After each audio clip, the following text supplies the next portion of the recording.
Here's something extra from the Wrestling Podcast About Nothing with Mike Crockett and the Kingpin, Brian Milonas. Thank you for listening and subscribing on YouTube. It is Something Extra, our companion audio for episode 27 of the Wrestling Podcast About Nothing. And if you went to Twitter at the WPAN this past week, you voted in our poll, and we will be talking about, Brian, the worst booking ideas that we ever had. Not the worst booking ideas we ever had, the worst booked things that actually happened. All right. Well, I mean, go carry it away, Mike. What, you don't want to go first? What do you mean? What is your worst booking decision? I mean, here's the thing. I'm gonna since you cut out me doubling down on being the greatest heel in chaotic wrestling history. I'm gonna triple down now. Not only was I the greatest heel in chaotic wrestling history, the greatest booker in chaotic wrestling history. Oh, everything I booked got over. And we drew everything. I took no. All right. Well, I'll go first then, Brian. I'll go first. Okay. I helped book chaotic wrestling for a period, and Wait, what? You did? I did. This was never officially announced. What happened? Because every time I talked to you about booking, you would claim you weren't booking. So what's this? This is like you're like dropping a bombshell on me here. Well, I was an understudy. I was in the shadows. What was your nickname, Mike, at this time? What was my nickname? Kayfabe Booker? Yeah, okay. Well, I like to just give ideas. Maybe I wasn't considered a full-fledged booker, but I would give ideas, and hopefully some people would use them, some people would not. Like I did some stuff with Jamie, the owner. I did some stuff with Tarzan. I did some stuff with you. But you guys were the more, you would take the action, and I would kind of hang back in the shadows. You would kind of turtle. Okay, maybe. Right, maybe. But, yeah, so I would contribute thoughts and ideas, and one of my big ideas was I took the Lost Souls in a new direction. At this point, you remember the original Lost Souls, Brian, with yourself and Matthew Evagrius and Terry Payne and Pete Malloy. But this version of the Lost Souls was Sledge and Scott Reed. I got this idea that they would do some sort of ritualistic ceremony in the ring. And it involved using duct tape and taping someone to the ropes and doing some sort of chants and such, and doing some ridiculousness in the ring to sort of... Wait, was this the Lost Souls, or was this Jason the Terrible and Zodiac? Come on. That's the promo about nothing for this past week. Go back and listen to episode 27 for more on Jason and Zodiac. That's a callback, Mike. Thank you very much. And they would also take paint and paint the chest of the wrestler that was, I remember Makazi specifically, who has gone on to great success as a costumer in WWE. He was caught up in the ropes. He was tied to the ropes, and they paint across his chest. And that was like the big thing, which I didn't really know why that happened, but the whole idea was whenever they did this to somebody, they would change. I think Makazi, he became more of a ninja, I think, after this ceremony. Good Lord. And I remember at this time I did some vignettes too that were kind of silly and goofy. And I remember specifically Tommaso Ciampa, who is now with WWE NXT, really buried them right to my face. Wasn't this part of like didn't they attack Tommaso and tie him up, and this is what led to me getting punched in the face by Tommaso's dad? Yes. Okay, we talked about this. Oh, we talked about this. Well, we talked about it, but it wasn't heard by our fans. On the never released episode of the Wrestling Podcast About Nothing. Yes, I think we tied Tommaso up on the ropes, and then so he was there while you interacted with his family and couldn't do anything about it because he was all tied up. But Tommaso, I remember, really buried it to my face, and I think that was part of the reason that we kind of became not at odds, but we weren't the same, me and Tommaso, to each other after that, because I really took offense. I was like... Well, Tommaso doesn't mince words. Yes, and at the time I believed in it, I guess, and I was offended that he... You being pig-headed on something.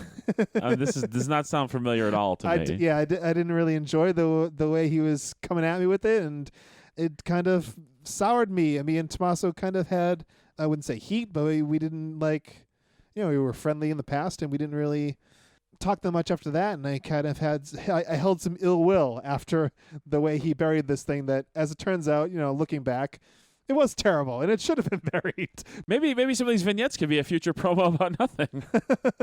But yeah, that was, I think, when I thought back to what I booked that was terrible, that was the Lost Souls being Satan worshippers, I guess, or whatever the hell they were doing. I'm not even sure what the end game was. I think it might have been just to do that angle with you, now that you brought that up, just to have a way to get Tommaso tied up in the ropes. Did you just indirectly put the heat on me for this? Yes. For this garbage? Yes, it was your fault. It was all you. Okay, Brian, I've given you some time. You had to come up with at least a little something. All right. Now, I think my booking style was more stuff based. I like reality-based type of stuff. But I mean, You're saying mine wasn't reality?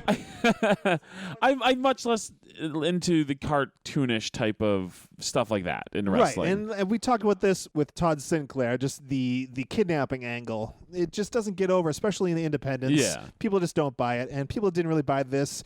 Like, I remember saying there was a chant of "This is weird." I think it was the chant. This is weird. This is weird. No one knew what to think while this was going on in the ring for way too long. Yeah, so the fans didn't understand. The fans didn't. Are you okay? This is weird chant got me. Yeah, it just didn't work on the independents. And I'm sorry, go on. Sorry to cut you off. I'm going to preface mine first with saying that the individuals I'm about to talk about, I love all of them dearly. I think all in their own way are outstanding performers. And I truly think this was a case of me putting them in situations that either they were not capable of, just based on their strengths, or which is an important part of booking. Right. Know what people's strengths are and accentuate those, and also not putting them in the situations that needed to happen to get where I wanted to go. So I don't want text or tweets or whatever. Like, this is not a shot at these guys. This is a shot at me putting guys in bad positions. So team friendship had been a thing for a while in Chaotic, and I really thought, okay, Mark Sherman and Scotty Slade. Yeah, I thought it was time to wind down, but I thought in my mind we need something that's very kid friendly, like something to take the team friendship, what Team Friendship was doing, and continue it, but in a new and different way. And Team Friendship was a very entertaining team. They did very entertaining videos, vignettes for a couple of years for Chaotic Wrestling. So that's what you're talking about. You want to find another entertaining tag team that will take that mantle. Right, exactly. Something that the kids would like, the young fans would, or really all the fans would like, and be super entertaining, and we could do fun videos with and such. So there was two guys just kind of breaking in on the roster. Anthony Green and Cam Zagami. Anthony Green, a former guest here on the Wrestling Podcast About Nothing. You couldn't tell by listening to that episode. He said 4 words, and that was a burial. Come on now. Well, the rest of this is not going to be a burial. That was a burial. But so in my mind, Cam and AG have been teaming all over, doing a very ambiguous kind of act. What do you mean?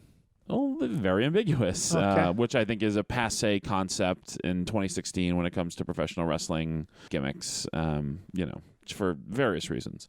But I thought the two of them had the ability to really, I thought in my mind, these guys were going to be the hottest thing in Chaotic Wrestling. They were going to take the mantle that we did with that Team Friendship had, and this was going to be our new kid-friendly, awesome, babyface tag team. Yeah, so we even did a vignette, them, walking through the woods and like a Goonies type of vignette that took 17,000 takes, and by the end of it, I was miserable. But we got it, and it was okay. Yeah. And then, again, just in my mind, I thought they could pull off what Scotty and Mark were able to pull off. And kudos to Sherman and Slade, because their on-screen chemistry was amazing. And I thought, well, AG's kind of goofy. Cam can maybe be more of the straight guy, but kind of dumb. And it was just not the right fit at all. It always came across awkward. The crowd did not take to them as I had hoped, and I think largely because they are not that style. their strengths do not play into what I was trying to convey, which is what the strengths of Team Friendship were, which was largely Tarzan's doing of putting them together and molding that. So they were the Lex Express. Yes. So I even booked a tag match between Team Friendship, Mark Sherman, Scotty Slade versus Cam Zagami and Anthony Green. And this is to be the passing of the torch. This is like the WrestleMania 6, Hogan and the Warrior. And again, this is not a shot at those guys. This is a shot at me not clearly conveying what I wanted out of this match. It was one of the worst matches that I booked. The match was not good, to put it kindly. Sometimes comedy goes too far and takes too big of a turn. And it was awful. And after that, I got completely cold feet and didn't know what to do with the Cam and connection. And again, that's not indicative of their talent, because I thought they were, and I still think they're a really good tag team and have good chemistry. Just I, as a booker, did not put them in the right role. Also, being their level of experience at that time, I didn't take that into account, which again, bad booker on my part. And I maybe I undersold the what Team Friendship was and what they were capable of and their on-screen chemistry was, because it was something special for that run in Chaotic Wrestling. So yes, I do have bad things I booked. And that probably it doesn't have the comedic effects that yours had, but certainly just horrendous booking on my part. Or if you want to hear more of our booking tales, let us know at the WPAN on Twitter. We'd love to hear from you. We think maybe we can get a full episode out of all this stuff that we're talking about here. But until that episode comes about, we will see you next time. This has been Something Extra on YouTube, and thanks very much for listening. For more wrestling podcast about nothing, search for us wherever you get your podcasts, or find all the episodes at bdaradio.com.